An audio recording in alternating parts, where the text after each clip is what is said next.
Welcome back to my channel. So today I wanted to do a video just about driving my MX-5 through the winter months and what it's like and is it practical, because I know there's a lot of people out there looking to buy an MX-5 but like me when I was getting mine, not too sure if it's going to be practical all year round or if you're going to want to daily drive it all year round. So hopefully this video will help you to decide whether it's worth it. I'm going to go through some of the things I like, some of the different features it has that make it easier to drive in this weather, and some of the things that make it impractical to drive in this weather. So it is currently January in the UK, and usually like January, February are the coldest months. Like, I mean, getting up and defrosting your car in the morning, every morning, and just awful rain, like floods, everything is just terrible. So I do find that during these months, these are the least enjoyable times to drive the car. I mean, it's still great, it's still fun, but yeah, it's just not as fun as driving it in the summertime. So firstly, I'm just going to go through some of the things that I actually find make driving during the winter time easier. It actually surprised me how there's actually a few features that do make it easier to drive in the winter, but again, it really is like what you're comparing it to, you know, it's what you're comparing it to and it's what your preference is, but just these are the things that I find do make it easier than what I had previously. So the first thing to mention is the heated seats. The heated seats on this car have 3 different heat options, and I find that they get really hot. Like it heats up pretty quickly. Obviously you have to wait for the engine to heat up before they can start heating up. They get really hot, they keep you warm while you're driving. It doesn't have like a heated steering wheel or anything like that, but there's even been a few times in the winter where I've actually had the roof down, but only because I've been able to have the heated seats on. If I didn't have the heated seats, I don't think I would be able to do that because it would be too cold. But yeah, I really like the heated seats feature in this car. I don't think any of the other models of MX-5 have that, but I could be wrong, so correct me if I'm wrong, please. So yeah, I use my heated seats every day in my MX-5.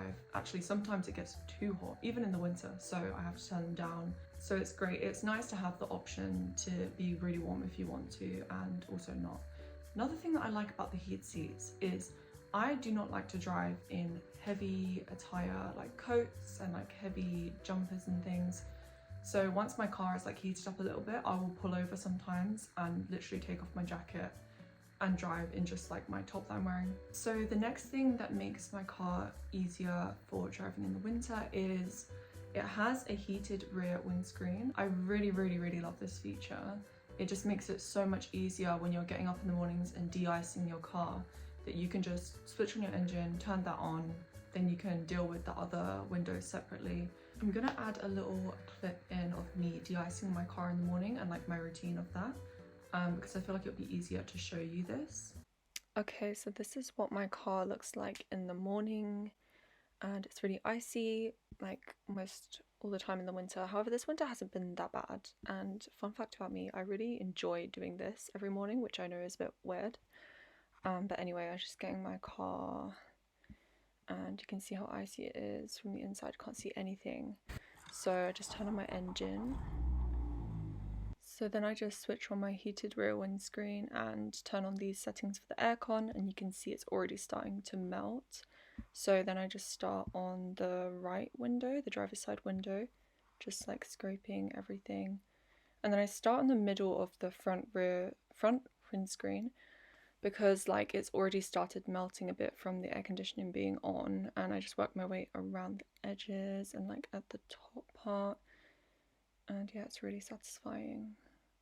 I only recently started doing this though. I used to use like lukewarm water, and this way is so much easier. I don't know why I didn't do it. So yeah, I'm basically almost done now. I'm just finishing the windscreen now, and then I've just got to do the last side window. But honestly, this only takes me maybe about 8 minutes to do, and it's completely done now. Lastly, I just want to say how this car really wasn't as impractical as I thought it would be. And I think most people who probably haven't experienced a soft top before do look at them and think that they're terrible for the winter. But temperature wise and practicality wise, it hasn't made that big of a difference for me having a soft top personally, because it was still very cold in my old car. And I actually find that with these features like the heated seat and the heated rear windscreen, I find it much easier in my MX5. But my sort of perception was getting this car is that it's a soft top, it's going to be really cold in the winters. However, I would say obviously the soft top is impractical in the sense that it gets very dirty in the winter and it gets like green algae on it, and it's the kind of thing where you don't want to clean it in the winter because it's so cold outside. So obviously there's downsides to the soft top still, but it's just not as bad as I thought it would be. Plus, if you're really that worried about the soft top, you can just go for the RF version. I also think if you're comparing this car to like something like a Lotus Elise, I looked into getting a Lotus Elise at one point, and I'm sure it's a very different car still to the MX5, but I just think as a daily driver, the MX5 is more comfortable if that's what you're looking for. And obviously with the Lotus Elise, it is supposed to be more of like a stripped back car, you know, and I'm pretty sure it is more lightweight than the MX5. So it has different benefits. It's just, it depends what you are looking for in a car. So if you're looking for something that is still fun, but has a practical side to it as well, this is a great option. Okay, so now I'm just going to go through some of the features about this car that do make it a bit more difficult when driving in the winter months. So I have actually had a few sketchy moments myself. So for example, I got stuck in the snow one time and had to get someone to come and rescue me. But saying that, I have got better at driving in the snow, and I feel like this car has kind of given me an interesting experience of learning how to like handle a rear-wheel drive car in the snow. Even in like icy conditions and rain, there's been times where I've lost traction when I'm driving, and luckily I've been able to catch myself pretty easily. I've never had any crashes or anything like that from it losing traction, touch wood. But if you're not comfortable with driving a rear wheel drive car all year round, then this might not be good for you as a daily driver. It's actually a reason why I really want to learn how to drift and things, because it would make me feel a lot safer driving around this car. Another thing that isn't so great about owning this car through the winter is the roads in the UK become very dirty and very flooded, and these puddles are like dirty water, and every time you drive through them it flicks up loads of dirt and water onto your roof, so your soft top roof gets so dirty. I think because it's so low down as well, every car that's flicking up dirt, it's like going onto you and landing on you, especially when you're driving around like loads of bigger like trucks and lorries and things. And also if you're driving through any area where there is puddles, like I don't know if this is just unique to the UK or if other countries are like this too, but the roads always seem to be flooded in my area, and there are particular places where I know, and if it's raining I will not go down that way because it literally will be like a massive puddle. One time I went through this puddle and I'm not joking, my car literally floated halfway through it. But yeah, additionally to that, the Soul Red colour shows up dirt quite quickly. So I can't speak for the other colours. If you're going to go for the Soul Red, just know you're probably going to need to clean it a lot. It also depends on like what your standard of it being clean is. I'm very fussy, and if my car has a little bit of dirt on it, I'll be like, it's so dirty. Probably some people wouldn't see it as being that bad. I don't know, everyone has different standards, you know. If anyone else has the Soul Red, let me know if you also think it gets dirty quickly. Another downside to having this car in the winter is pretty obvious, but you just can't have as much fun with it. You can't push it to its limits as much. You can't have the roof down as often, and yeah, it's not the same experience as driving in the summertime, but I suppose that's quite obvious. So yeah, it's just maybe not as fun, but I still have a lot of fun in my car in the winter time. I still really enjoy it, and I still think it's worth it personally. To conclude, I would say even though this car is obviously a lot more fun to drive in the summer and it is built for the warm weather, it still is surprisingly practical to have in the winter, and it may not be as bad as you think it is, because it wasn't as bad as I thought it would be. Again, it just depends on what you're looking for. But so I'm just gonna go for a little drive now and just see if there's anything else that I pick up on when I'm out driving. Okay, so I just got in my car and I'm just gonna start it. So usually I'll just start it up and just wait a little while for the engine to heat up.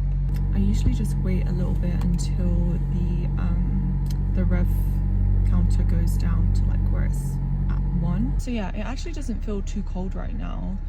It actually was snowing last night, but it seemed to have rained also, so it's kind of melted all the snow. I didn't actually see any snow this morning, but yeah, it is honestly the perfect day for this video because it's just awful, like so rainy. This is just like the average day right now. So I'm gonna have to apologize about the angles because I don't have the best setup in my car for filming, so I don't know how this is gonna work. Okay, so unfortunately I think this is the best angle I'm gonna get. This is actually horrible. But yeah, I'm just gonna take off my coat. It's actually, I really hate driving in my coat, especially because of like how small this car already is. I feel like just driving in your coat makes it a little bit claustrophobic.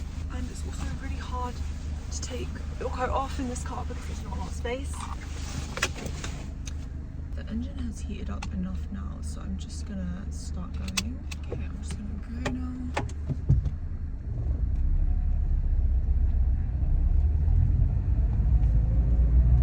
Yeah, something that I really wasn't sure about when getting this car was just like how it was gonna be having it all year round through all the weathers, and it actually kind of made me a bit anxious, the thought of driving it in like icy weather and rain. And I guess sometimes it still does, like if there is like a snowy day or it's icy, I really do try and avoid going out because it really can feel sketchy at times. But generally on like a day like today, it just being rainy, I don't really have much problems. You just obviously have to be careful and not like push it too hard.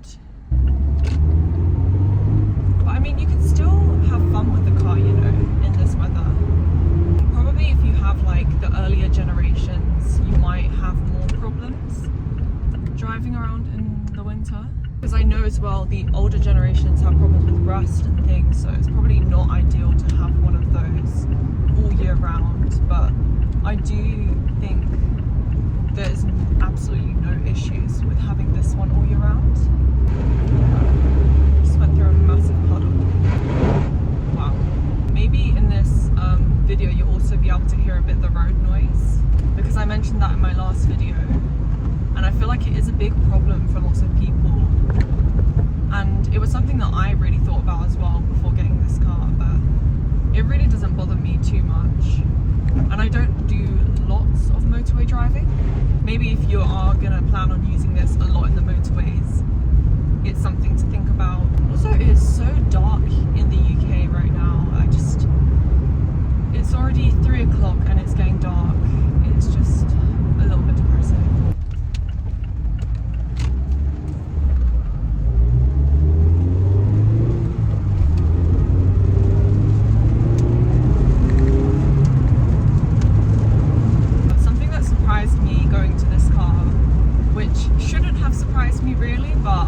I don't know, I just didn't really think of it before, but it doesn't have a rear windscreen wiper, which is so obvious, I know, but yeah, I didn't think of that. And I remember the first few times it would rain in this car, I would like go to turn on my rear windscreen wiper and then just realize I don't have one. But as I mentioned in the video, it does have a heated rear windscreen, so when it's icy and things, that is a great feature.